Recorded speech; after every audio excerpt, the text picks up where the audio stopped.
everyone, and welcome on behalf of the College of Arts and Sciences. I'm Janet Parrott, and I'm an associate professor.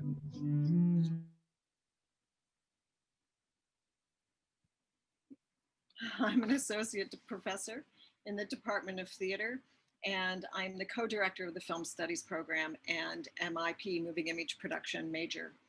I will moderate today's events. If you have a comment or question to add to the conversation, you can share by clicking the Q&A. I'm reading this as somebody's knocking on my door. A big thank you to today's speaker, Coyote Peterson, Emmy Award-winning host of Brave Wilderness on YouTube, where his videos have been viewed 3.5 billion times worldwide. That's very cool. Since early childhood, animals have played a significant role in Coyote Peterson's life. As he passed through high school and into college, Coyote discovered his second passion is his love for film and television. While a student at The Ohio State University, he studied video production, writing, and directing.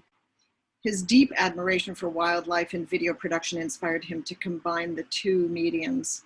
He has spent the past decade getting up close with animals to uncover the true stories behind some of our planet's most misunderstood creatures.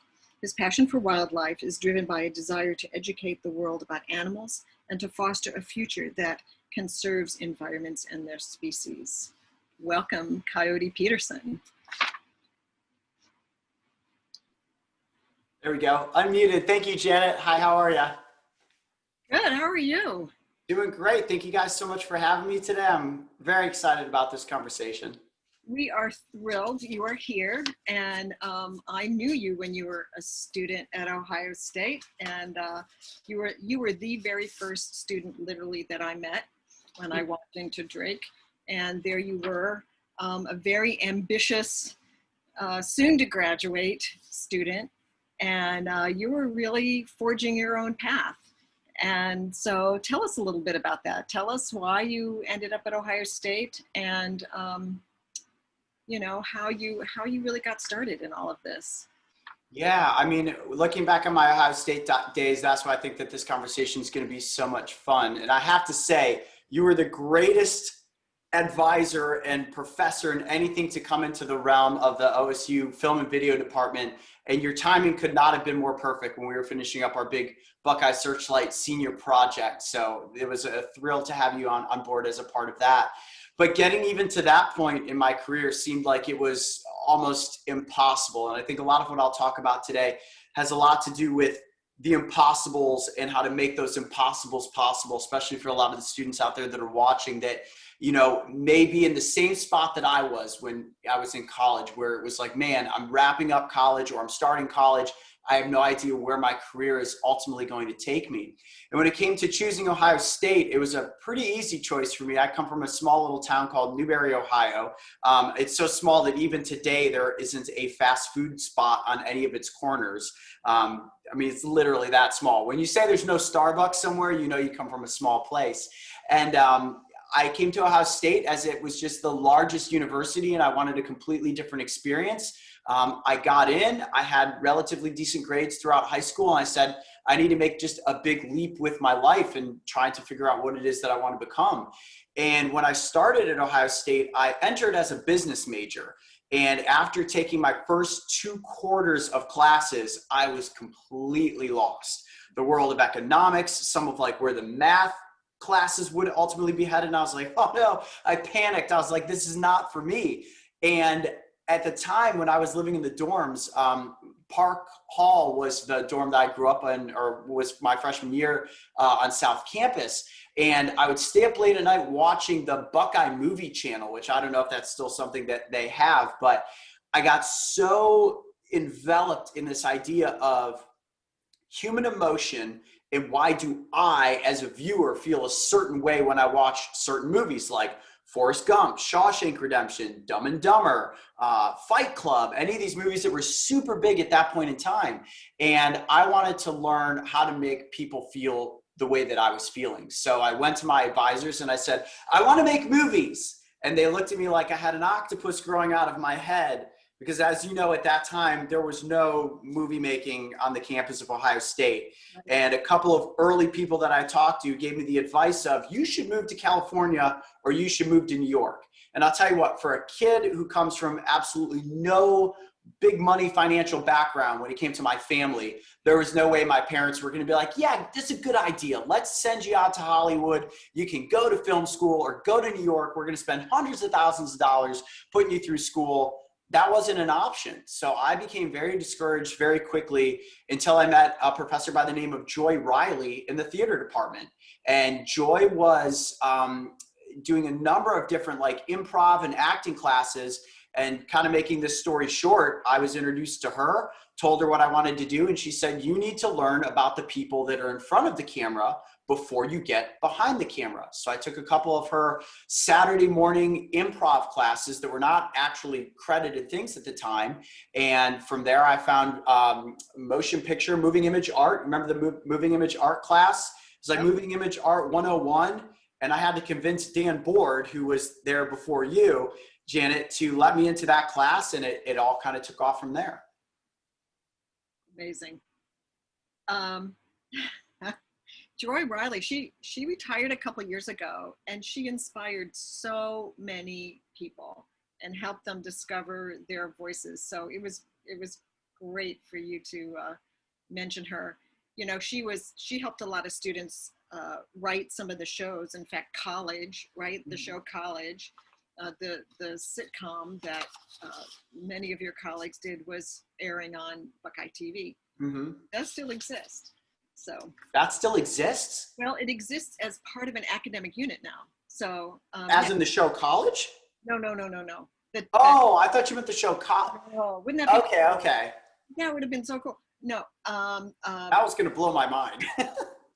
No, the station does, right? And it plays Buckeye TV. Dorms, but yeah. So tell us a little bit about what happened when you graduated. So what you did is you did a personalized study program, and I got to see you in your last little bit of that, and of the work that you were doing in your personalized study program at Ohio State. But what happened? What happened when you left? What were your next steps, and what were your thoughts? What were you thinking that you were going to do?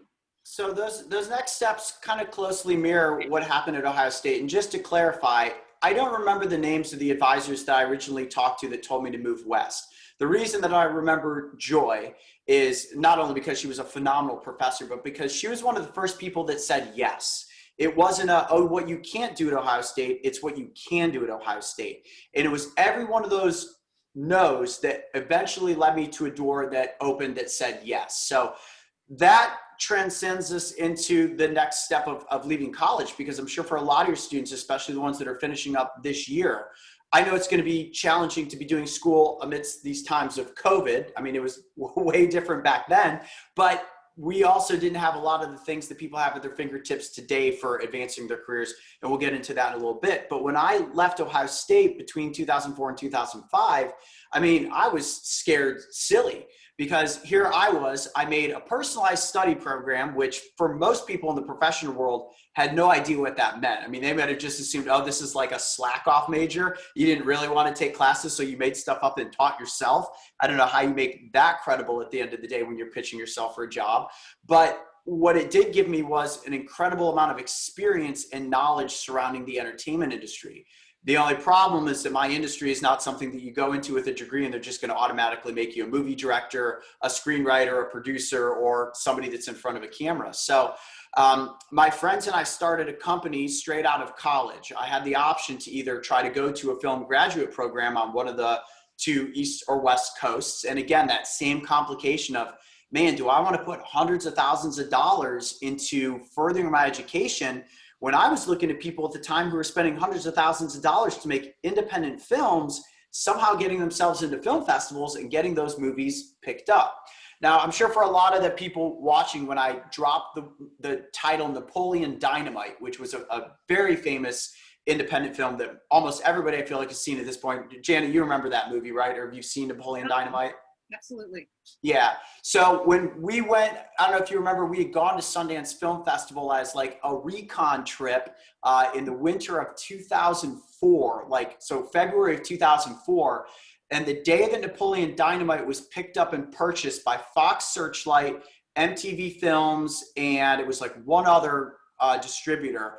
We saw that movie that day. And that morning, Jared Hess, who wrote and directed that with his wife, he was like a deer caught in headlights. Like, he had just signed a multi-million-dollar deal after making that film off of a production grant and I think like a $200,000 angel investment. I think the original budget of Napoleon Dynamite was under $300,000.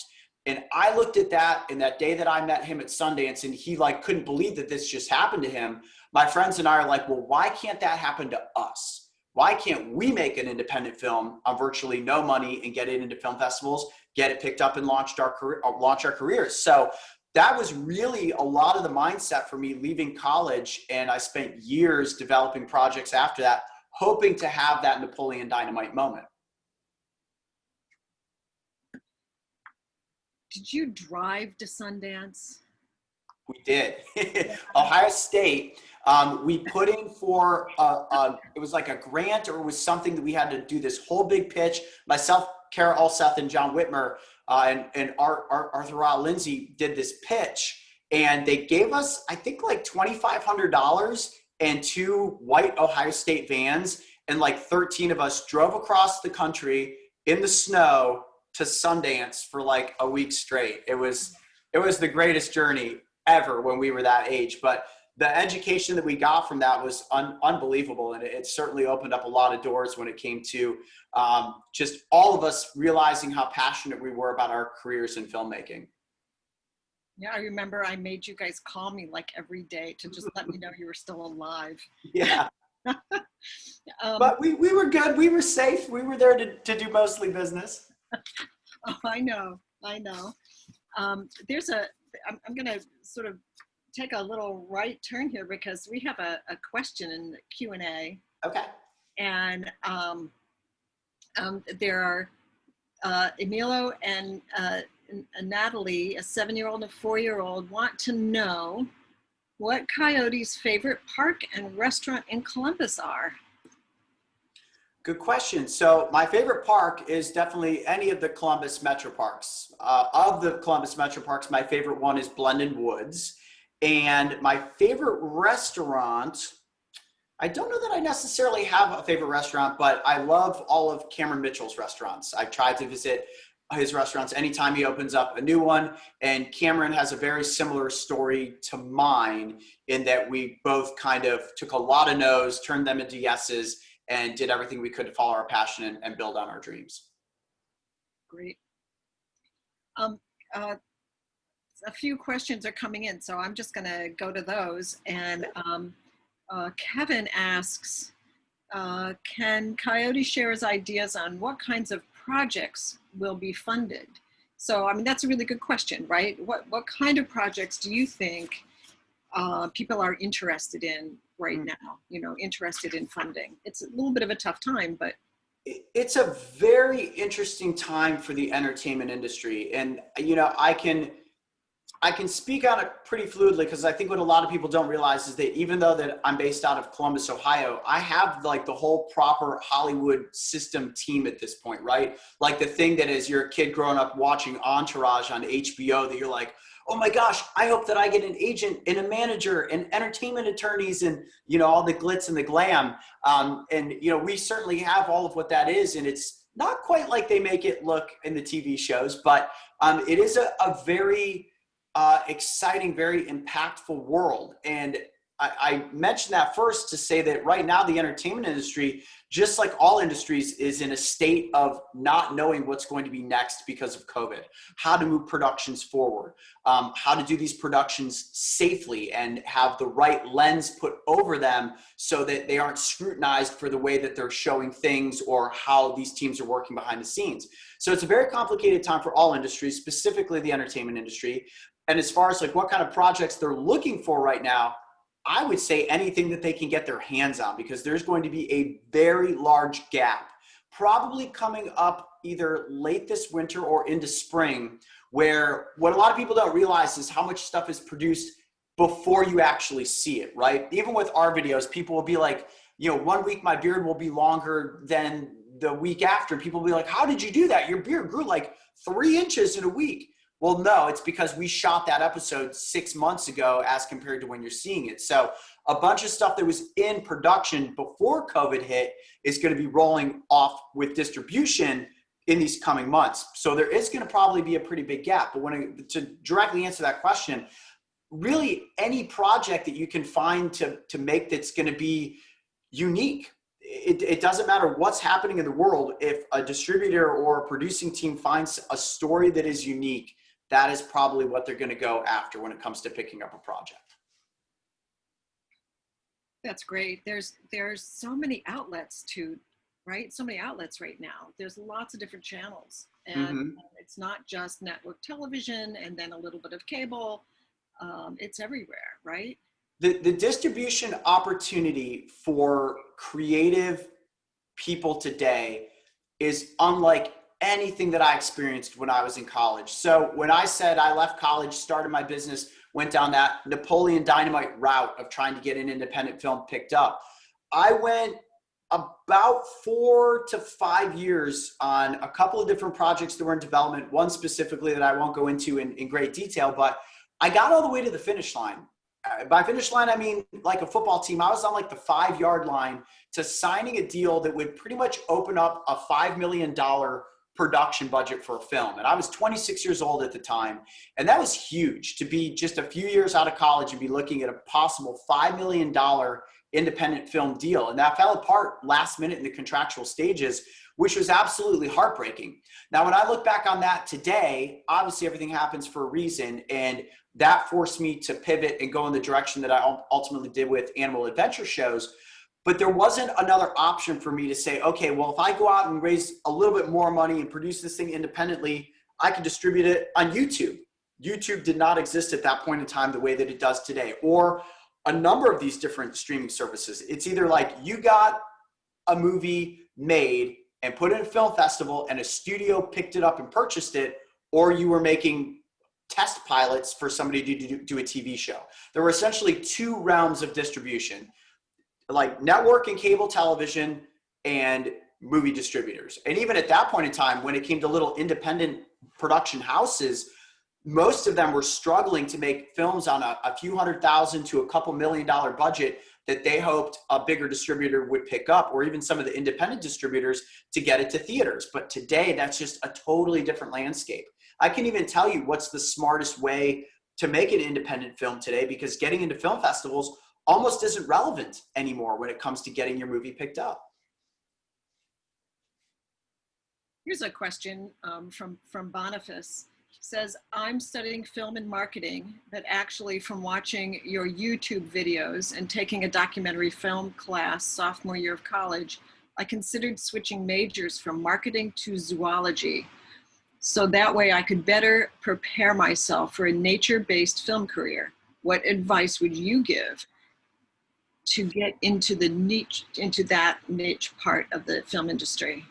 That's a great question. So getting into that part of the industry, it's like this tiny little sliver, right? And I think, we hit it exactly when the timing was right to essentially look at a distribution outlet like YouTube. And we recognized the fact that the type of content that we now make today was non-existent there. And it's like, how do you become the first person to set foot on Mars and start the first colony, right? So as far as getting a degree in zoology, honestly, my advice would be that you're going to spend a lot of time learning a lot of things about animals in the natural world, which can be very beneficial, but that background is not going to help you with your storytelling skills. And when it comes to understanding, putting together a story to put it somewhere for distribution for people to come along on that journey with you to learn about animals, you could have all of the knowledge about animals in the world, but if you don't understand how to put together a story and you don't understand how to collect a team around you that can physically help you make it, you're not going to be able to get that anywhere. And to be brutally honest, we face a lot of scrutiny sometimes from people in the natural or zoological world of societies that I think in some instances are sometimes a little disgruntled that how does a guy like me who does not have a proper biology degree get such notoriety with the type of content that we create? Learning about animals is at anybody's fingertips. You can scour the internet, you can spend hours in the library, and the facts that I learn and absorb are nothing more complicated than anybody else can memorize and be in tune with. I'm not writing detailed research papers that are talking about why a certain species of salamander is disappearing out of the environment because X, Y, and Z pollutants affect their food supply. Like, that's way too complicated for somebody to absorb in a YouTube video unless you're just mentioning basic points. The reason that our content works is because it's the story-driven narrative that takes you on the adventure. So that's a really long-winded answer in saying if you really love animals and you're more interested in animals than you are filmmaking, definitely pursue that zoology path. If you're trying to make videos to teach people about animals, put your focus into storytelling and video production and teach yourself the animal stuff. That's probably going to get you further in the long run. That's great. I have a question for you. You said this, you said a team. You have to get a team together. Can you talk to me a little bit about the value of a collaborative working environment with other people? Yeah, absolutely. Within Wilderness Productions and everything I've done from Ohio State to now, I always envision any production as a chessboard, right? I don't play chess, so I like my chess analogy because it makes me feel connected to chess, even though I don't play chess. But I understand that for a chessboard to work and for you to win at a game of chess, it's about that strategy. It's about putting certain players or certain people in certain positions to make the whole thing happen. The people that end up being the most successful in the entertainment industry are the ones that can collaborate with a great number of people. When you look at Steven Spielberg, George Lucas, M. Night Shyamalan, the Coen brothers, Christopher Nolan, I mean, the list goes on and on and on of these iconic directors. These iconic directors, you know them because of their vision, but when you watch those credits roll and you see the team, the chessboard that they built and put in place, it's all of those people believing in that person's vision that brings it to fruition. Steven Spielberg didn't go out there on Jaws and say, I'm doing everything myself, I don't need anybody else's opinion. He took everybody's opinion and weighed it in to determine what was going to ultimately end up being that movie. Right down to him and Verna Fields working in post-production and John Williams on that score to be like, their influence is what made that movie what it was. So in every single piece of content that we produce, while it may seem as if, oh, Coyote Peterson is the guy that's in front of the camera, and a lot of people know that Coyote Peterson's also the guy behind the scenes that's coming up with this vision, it's the team collectively, from my producers, my marketing team, my editors, everybody plays a vital role in what that final product becomes. And because of that, it's a success. The more opinions, the more weigh-in you can have from a team, the greater your chances of having something that's going to be successful. Thank you. Another question. Jake, who's 9, asks, what was your favorite animal you filmed with? Okay, I just got to ask. So Jake is 9. So Jake is clearly not in college. So I guess people that are not in college are also tuning into what this is. Unless Jake is just a really advanced 9-year-old and is in college at this point. So Jake's question was my favorite animal experience. Is that what you said? The favorite animal you have filmed with. Filmed with, yes. It's tough to ever really answer that one because every time that we set off on an adventure, you never know exactly what animals you're going to encounter. We always have a list and we always have targets that we hope we do ultimately come across. But I have to say that it's whichever animal I'm currently either researching or hoping to head into the field and encounter. And if that happens, it becomes the post-production process and how we're putting that story together that for me is the most engaging, because you always want to capture that moment on camera. You want to make sure that you're as versed as you possibly can be in the knowledge of that species. But then once you get that moment on camera and you have it in the can, so to speak, using the filmmaking term, you get into post-production and you realize now you've got a responsibility. This animal gave you its time. The universe gave you that opportunity to have that encounter. It's on me and our team now to tell that story to the best of our ability so that people understand this creature. So every time I have that opportunity to do one of those, it becomes my favorite animal or my favorite moment through the production of an episode. This is a good time to ask you this next question, which is, what fuels your passion? So Joel asked this question. What fuels your passion for wildlife, and how did you translate what you learned from Ohio State to your YouTube channel? Mm-hmm. It's important to note that I'm fiercely competitive. I grew up just outside of Cleveland, so I was always rooting for the different sports teams, which lost more frequently than they won. But I think it was that losing or that defeat that I embraced as a kid. So I became very competitive. And just like with anything, whether it's your education, whether it's starting a business, whether it's producing an episode, making a movie, heading out on an adventure, I'm always very competitive in what it is that I'm doing. And that competitive nature is what drives me. And it lights that fuel, that passion for wanting to create the best product possible. And I again go back to that feeling like I have a responsibility to be this, I'm so lucky to be a microphone for all of these animals that can't speak for themselves. And whether that's a conservation message or it's just the fact that here's an animal that I find interesting that you as an audience may know very little about. I'm in that position to be able to share that animal's story with the rest of the world. We're so terrified these days of so many things and for all of the wrong reasons. And I won't point a finger at exactly what we're afraid of on a broader spectrum, but animals are always in the crosshairs of, I don't know what that is, and I should be afraid of it. I mean, but should you? Should you be afraid because a hornet is flying around you and you're swatting at it and you're thinking it's going to sting me? Probably not. And the more that you swat at it, the more chance you have of being stung. You want to know why it's probably swarming around you? Probably because you're drinking some sort of beverage that has a sweetener in it and it can sense that and it thinks it's something it can pollinate. You know, so our job as filmmakers and storytellers, specifically in the realm of animals, is to dispel a lot of those myths. And we feel so passionately about that because these animals can't speak for themselves. And the more that we help people understand, the more that we help them not be afraid, the better the world is ultimately going to be. I just recently watched David Attenborough's new documentary special on Netflix that is sort of his witness statement to what's happening with our planet. And I'll tell you what, the motivation that came out of that hour-and-a-half long documentary for myself and my team is basically saying, look, we need to be more vocal. We need to do more with helping people understand what we are doing to this planet and why it's so important to protect animals and these wild places. Yeah, it's very interesting that you have this particular message at this time in history, right? Mm-hmm. And so, okay, somebody asked this question, and you've probably heard this before.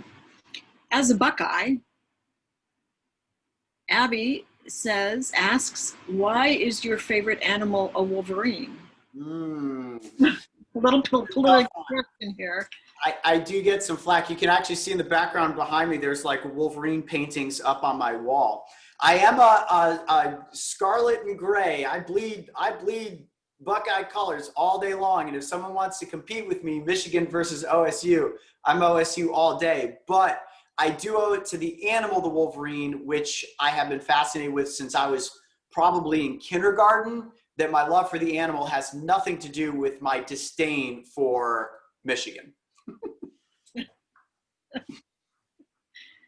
All right, somebody says, what are the pitfalls in getting started in the industry? Pitfalls, that's a great question, because the pitfalls are so many and they're so potentially defeating, but those pitfalls can always be climbed out of. And when I was coming out of college and getting even to the point where I'm at now, like I could build you a mountain on the number of no's that people told me, or the we're not interested, or right now isn't the right time, or just flat out not a chance, not going to happen, you'll never make it. everybody wants to tell you what you can't do, and they want to give you their opinion as to why you won't make it or why it won't work.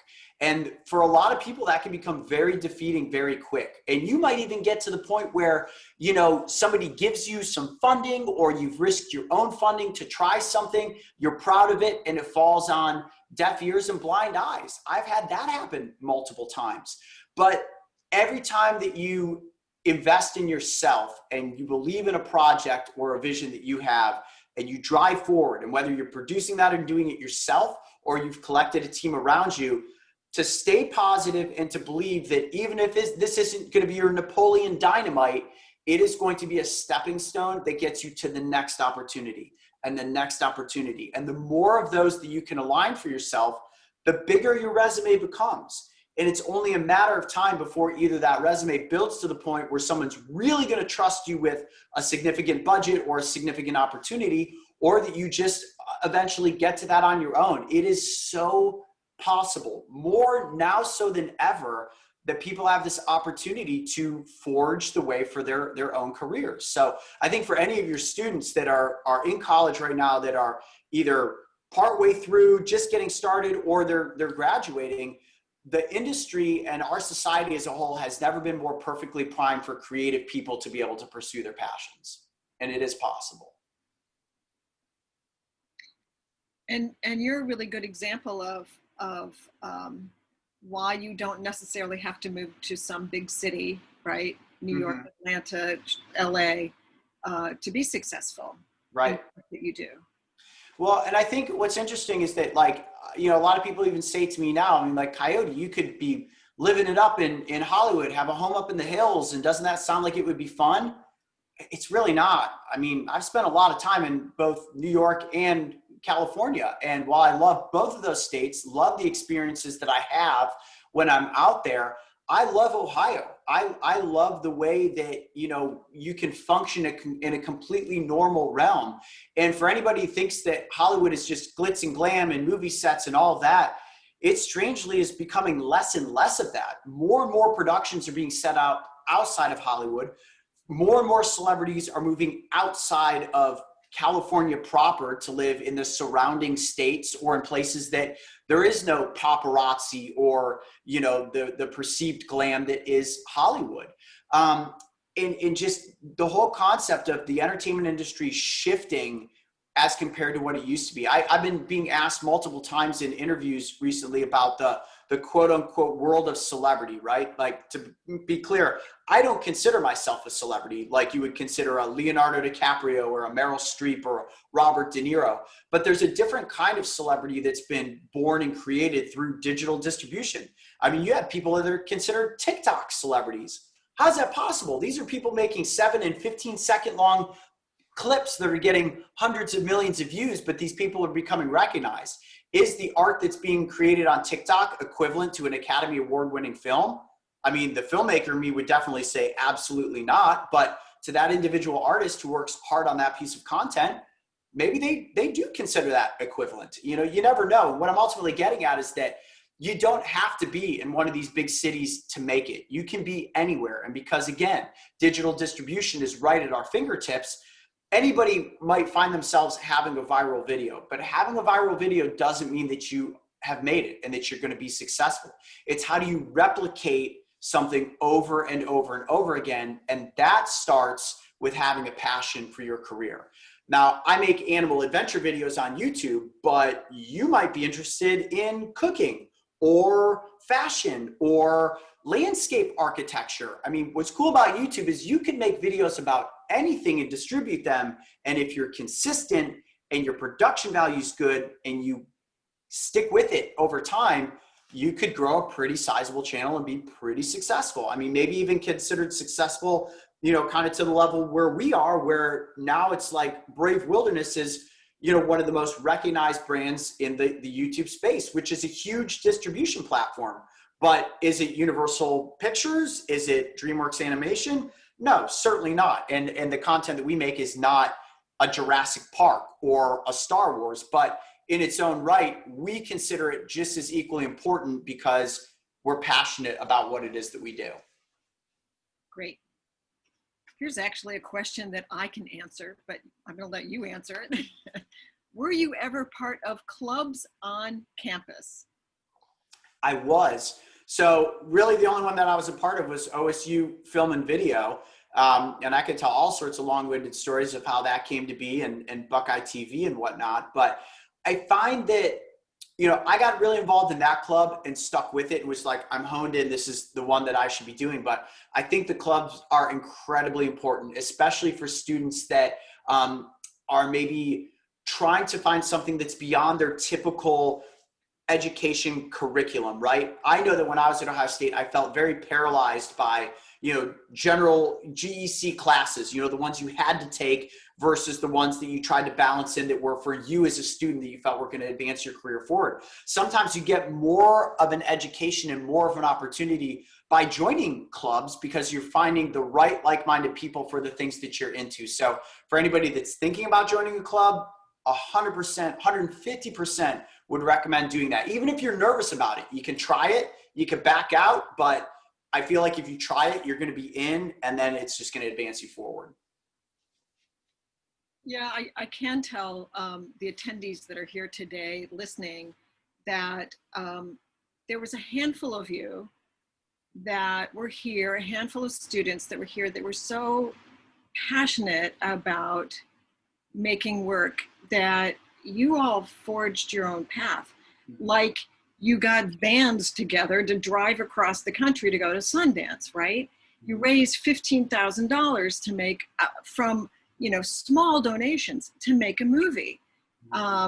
There was Real Buckeye and Film and Video Society at OSU. So those were the only two film organizations at the time. There are a couple more now. And but it was all the work and passion and interest that you all did that helped create the moving image production major that's happening now. So all of the students that are part of MIP, we're graduating our first group of seniors this year. They have you and your colleagues to thank, really, for making this a reality at OSU. So I don't know, that's pretty exciting. And Yeah. I think it's awesome, actually. And, you know, a new building with a new facility is coming on board, right, with the sound stage. And we absolutely need you to come back and be part of the excitement of moving into this new space, right, and making work. Somebody asks a question. Alex asks a question. Can you speak to what your producers contribute to your videos and your brand? I think that's kind of an interesting thing, is to really talk about some of your key people and how they contribute to this whole picture of Coyote Peterson and the work that you're doing. Mm-hmm. No, the producers, you know, there are multiple different definitions that you could give to what a true producer is, but any good producer is going to be involved on all levels. And, you know, when you separate Coyote Peterson out from the Brave Wilderness brand, yeah, Coyote is the guy that you see on camera. And, you know, I speak on behalf of the brand in many instances, but it's my brain trust team behind the scenes that is just so incredibly important, because I'll admit it, from a guy in front of the camera standpoint and from a guy that knows a lot behind the cameras, I can be bullheaded. I can get stubborn and I can be like, no, this is probably how we should do this. And when everybody else weighs in on the opinion and they say, did you think of this? What about this? We got to be careful here. And then you're like, oh yeah, no, you're right. You got to put ego aside. It's got to live over here. Keep the ego out of it. Let the other people that are part of the team who see it from a slightly different slant weigh in and effectively move things forward. And we do this for everything. The scrutiny that every single video that we put out goes under would probably boggle some people's minds. But you have to remember, in today's day and age, you slip up just this much, you put out the wrong thing, you say the wrong thing, you come across the wrong way. Cancel culture is constantly looming in the background, like, man, like,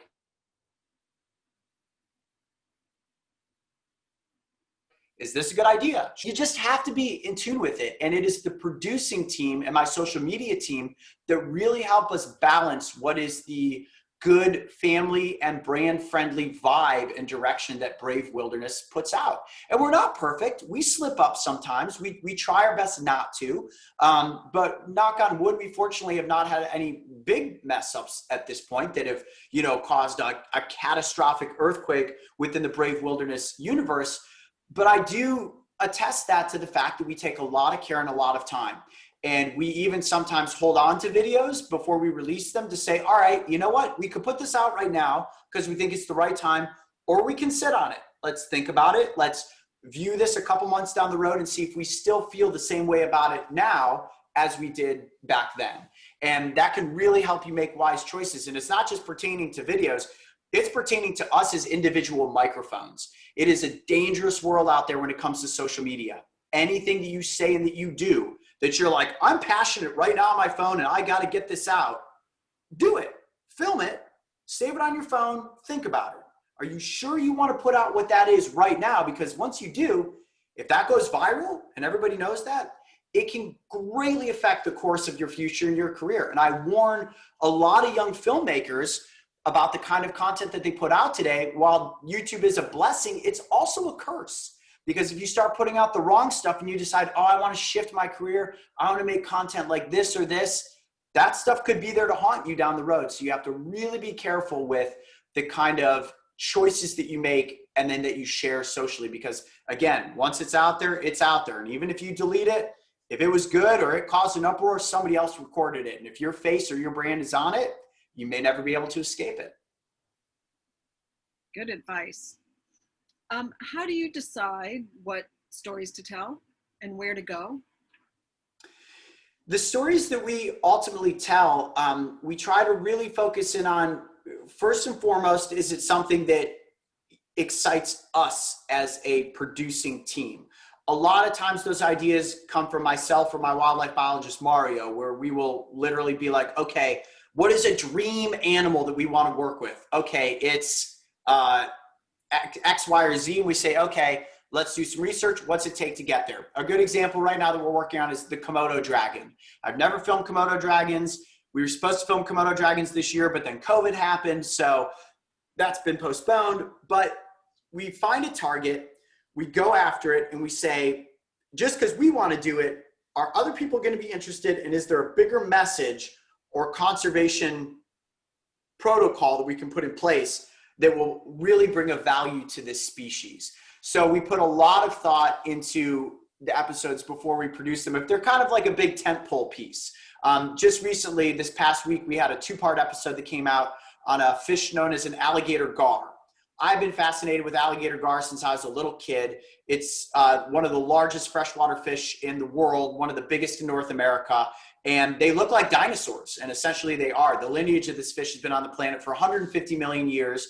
And right now they are being slaughtered by bow fishermen because there are no regulations in place that make them a game fish as compared to a trash fish. So that's just a quick explanation as to us looking at that story and saying, okay, we could tell the story of this fish, spark a conservation movement, and hopefully get the status of this long-lived fish changed so there's more protections for them moving into the future. Now, this isn't a rhino. This isn't a mountain gorilla. This is an ugly, slimy, dinosaur-looking fish. Why should anybody care?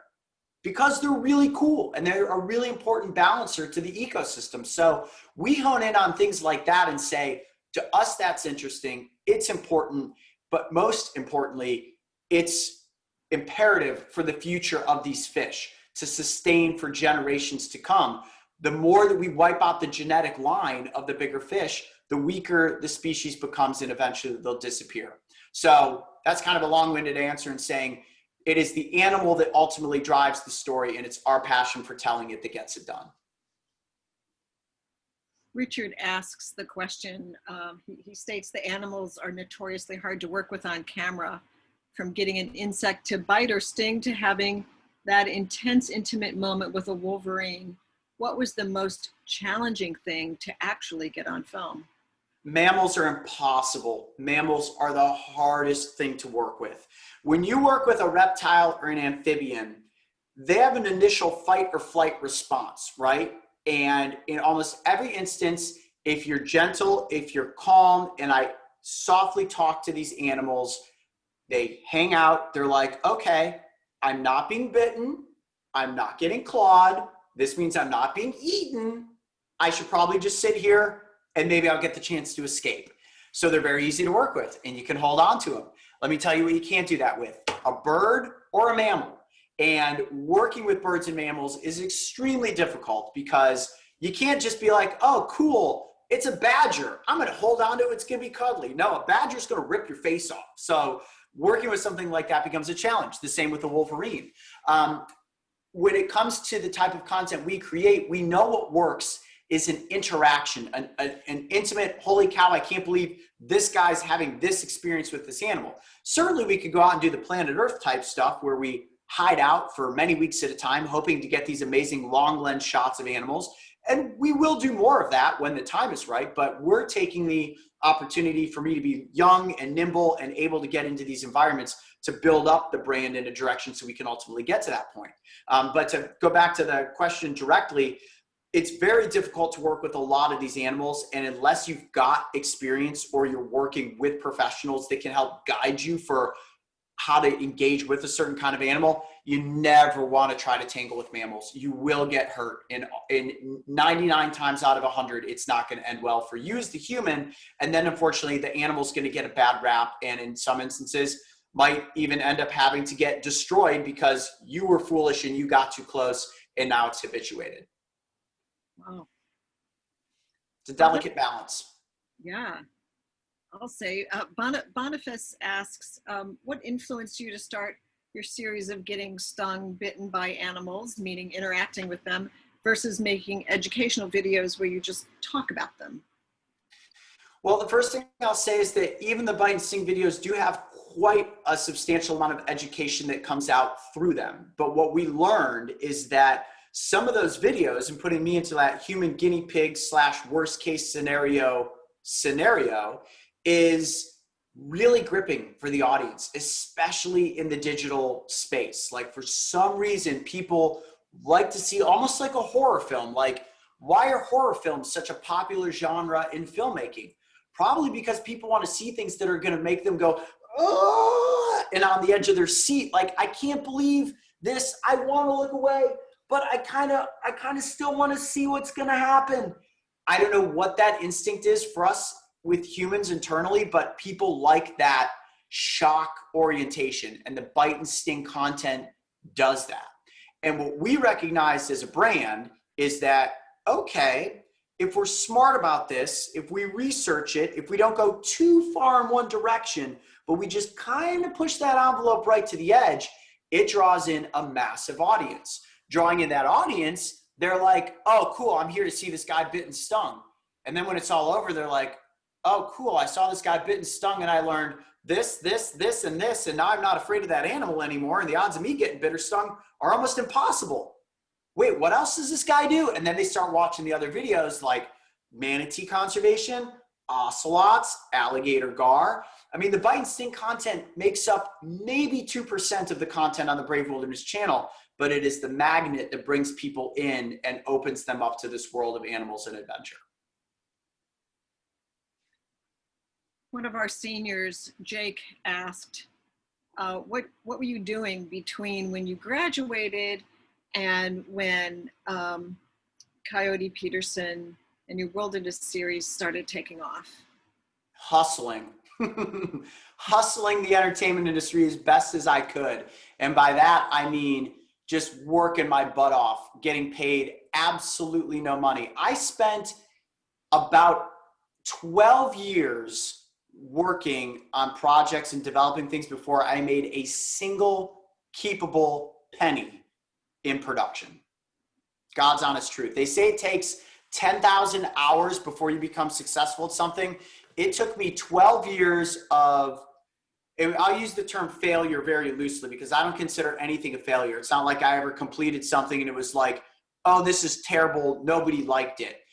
I mean 12 years of things that never opened up the opportunity to being like, oh, cool, here's a windfall of financial gain for you, right? Even with YouTube, I think a lot of people with YouTube are like, the second you make a good video on YouTube, millions of dollars are raining out of the sky. That's not how it works. Mark Vins, my business partner and also fellow OSU graduate, we spent the first 2 years of the Brave Wilderness channel, so 2014 through June of 2016, having day jobs and using all of our vacation time and our weekends and our own money to continue producing videos until the channel was finally able to generate enough revenue where we could at least pay for the trips we were going on, let alone the point that it started actually making enough money for us to quit our day jobs. So that's, again, a long-winded story of me saying that I worked really hard for a very long time before that financial success ultimately found me. But that's also to say that the financial success isn't so much important. Certainly it's nice to be able to pay your bills, but you have to love what it is you do, because if you don't, then you're not going to want to work as hard at it as we did. Well, congratulations. I mean, that's really believing in the project and the product that you have, right? Mm-hmm. Believing in what you're doing. Yeah, and but the thing is that, like, that really goes for anybody. Like, I am no different than any other of the film students in any university across the nation that's like up late at night stressing out about, like, am I going to get a job someday? How am I going to make this happen? Like, it is completely possible. You just have to be willing to put in the work, and you have to be willing to say to yourself, look, if this first swing at it doesn't hit a home run, you got to just keep swinging and you got to keep working. And as long as you don't give up on yourself, like, eventually you will either build up to what becomes a success, or you will hit on that right thing that you're like, that's it. That's the formula. This is how I do it and how I get to the next level. Oh, that's great. There were a couple questions that people had written when they registered for this. And here's an interesting one. It says, what are some of the things that you learned in the field that you wished were part of the curriculum at Ohio State? Oh, that's a great question. Yeah, that's good. I don't think people pay enough attention, or let me rephrase that. One of the biggest things I learned from being in the field that I don't think necessarily came across in any of my early schooling, and that's not to say that it's not being taught in school or even at Ohio State now, is how important it is to balance budgets. The budget and the mathematics of that are everything. And I admittedly am always like, I'm not somebody who's good at math. So my producing team and me understanding the budgets and how to stretch them, you have to learn how to turn every dollar into $10, every $10 into $100, and every $100 into $10,000, right? The further you can stretch your budget, the better you're going to be and able to pull off your vision when it comes to getting a story on camera.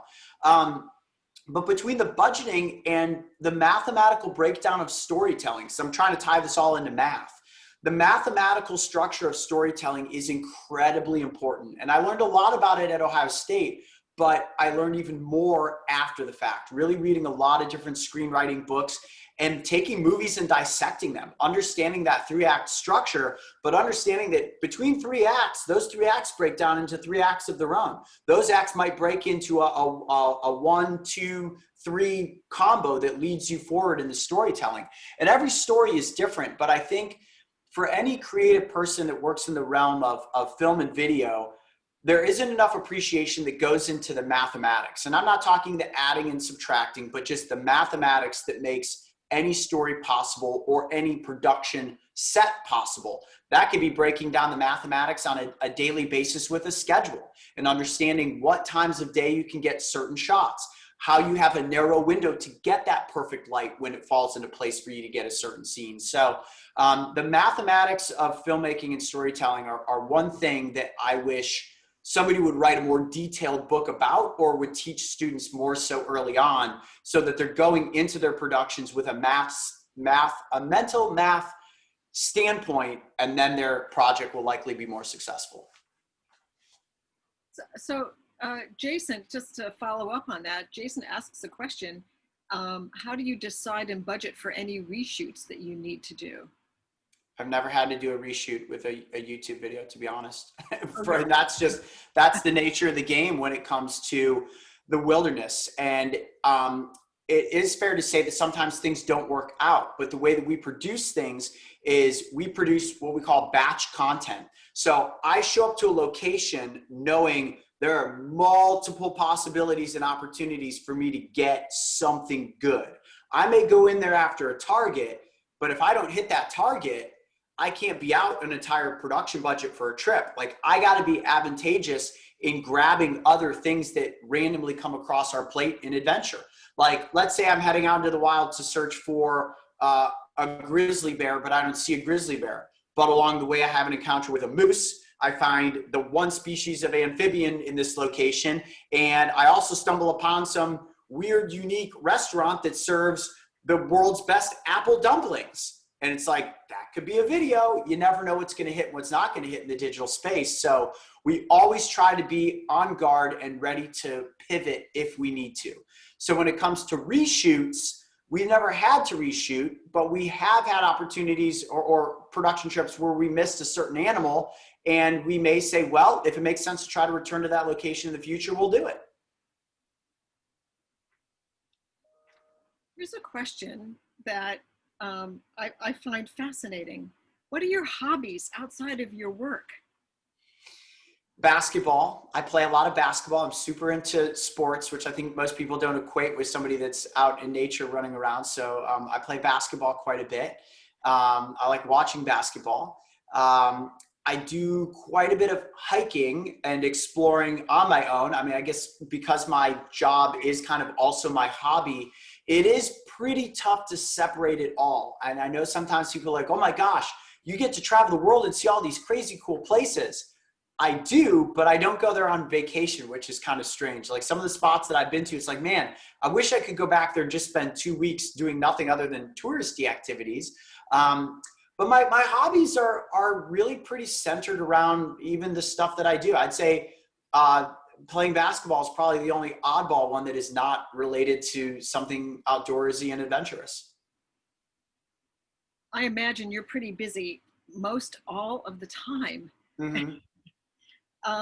Let's see, a few more. Somebody asked, Don asks, where specifically in the US do you recommend looking for work in the entertainment industry besides LA and New York?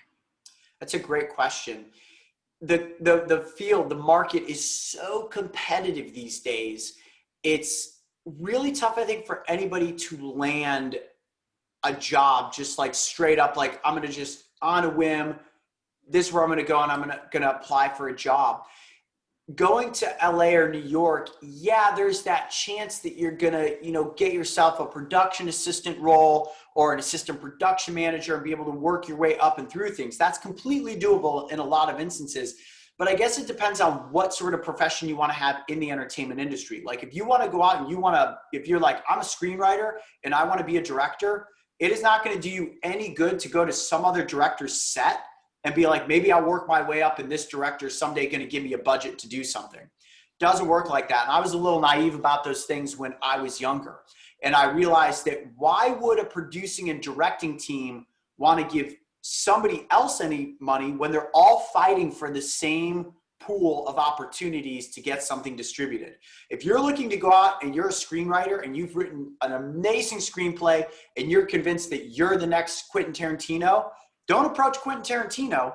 You want to try to approach private investors. Getting somebody to invest in you is going to give you the best chance of standing out to actually be a director. There is always going to be a glass ceiling, whether you know it or you don't know it, that another director or writer isn't going to want to give somebody else a chance necessarily because they're fighting for the same feast or famine budgets that you are. But when it comes to actually being in the right location, New Mexico, Atlanta, or I should say Georgia, New Mexico. I know both of those states are big and up and coming and have been for productions recently. Both North and South Carolina are also two really good places. I'm trying to think of places outside of typical Hollywood or New York. And honestly, when it comes to New York is not a movie making city. There's this big, like, oh my gosh, people make movies in New York. They really don't. There are not a lot of big, unless you're Spike Lee or a couple of other select directors like Marty Scorsese, there's not a lot of movie production happening in New York. It's more television and like late night show, those sorts of worlds. A lot of the big movie stuff still happens out of California and California only, but some of these other states are really developing their own very successful film entities where they've got studios, they've got these lots that they're building where people are building sound stages, where they're building sets inside of. So, you know, investigating any of those spots can be very valuable, and you may be able to get yourself a foot in the door and get a job in some of those places. But if you're a writer, if you want to be a director, you want to be a producer, build yourself a chessboard, try to get somebody to invest in you, and take a chance. Take a chance, try to make a piece of content and get it out there to the world. At the very least, you can distribute it on YouTube and maybe you'll have a hit. Great. We're coming up on our time, but there's a few things that I want to say really quickly. Yeah. Emily asked about how can alum get involved in supporting students like you who want to study film and go out into the world. And so contact me and I'll put you in touch with the right people, and I can tell you about what's happening with our students now at Ohio State. Somebody else asked a question which I think is really vital, and there's so many great questions, but this sort of has to be the last one. But how do you sell yourself? Good question. Sell yourself as in like, how do I do it, or how does anybody do it, or a combination of both? How do you do it? Because you know, you really have to convince somebody somewhere along the line that you have a great idea. Yeah. Yeah, that's a great question, and it's going to be unique for everybody. I mean, the cliche answer at the end of the day is to, like, you just have to be confident in yourself. I think where a lot of my confidence came from is when I was in Ohio State and coming out of Ohio State, I got really absorbed into the philosophies taught by Joseph Campbell. Joseph Campbell's written a number of amazing books that are more kind of on like the history and the theory of like how stories are told. But he wrote a book called Hero with a Thousand Faces, that George Lucas read that book and then he wrote Star Wars. Because I look at George Lucas personally and I'm like, how did this guy do this? How did he come up with the Star Wars empire, which is arguably, and maybe not even arguably, the biggest franchise and story vision in human history since like the Bible? Maybe you could maybe argue some Harry Potter, you could argue some Lord of the Rings, but nothing tops Star Wars. Nothing tops Star Wars.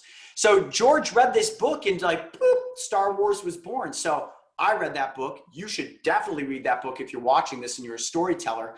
But what I ultimately took away from that is that, like Luke Skywalker, like George Lucas, these characters or these humans believed in themselves. Even if they had doubts, they eventually found something that spoke to them that said, oh, yes, I can do this. Yes, it is possible. And you're writing your own hero's journey in a certain sense. All of us are on a daily basis. It's just how much do you believe in your own story?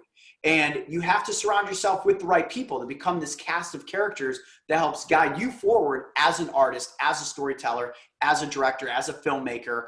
And if you vibe off of that and you embrace that and you don't get too confident, you can't get cocky, you got to balance out that ego, but you let it speak to you and you let the people around you help guide that, you're going to make it. And I remind myself of this every single day. And I'm just like anybody else. I have my good days and my bad days. Some days I'm down on myself. Some days I have no confidence. Some day I'm confidence through the roof. But the more days that you say to yourself, this is working, I'm stepping forward, it's going to happen, or it is happening, how do you keep it going? The more your chance is going to be that you're going to land at success. And I'm a great example of somebody who came from a lot of no's, turned them into yeses, had some great support people behind me, including people like you, Janet, who came in at Ohio State and said, I believe in what you guys are doing. That belief system only builds up your confidence to keep going forward. And for anybody out there that's getting ready to start their careers, read Hero with a Thousand Faces, read some Joseph Campbell. Or if you don't, just know that believing in yourself and the people around you that believe in you will eventually get you to some sort of a success. And it'll be on you to define what that success is, because it doesn't necessarily have to be financial gain. It can be spearheading a movement that just causes people to think differently. It could be saving some random species of bird in the rainforest. But success is an opinion based on you yourself and what you feel you've accomplished. It was so great to see you. We're a little over time, and so I think we have to wrap this up. But I really enjoyed seeing you again after all these years. Congratulations on your successes, and we'll keep talking. Right? We'll keep the conversation going, and you know, see where the future takes us. So, congratulations! Thank you so much for your time. Thank you so much for having me. And I certainly look forward to continue being involved with Ohio State, and super excited about all the new film and video stuff that's happening at OSU. It's music to my ears. What a great success for you guys. Thank you for being a part of it. Thanks, Janet. Bye-bye.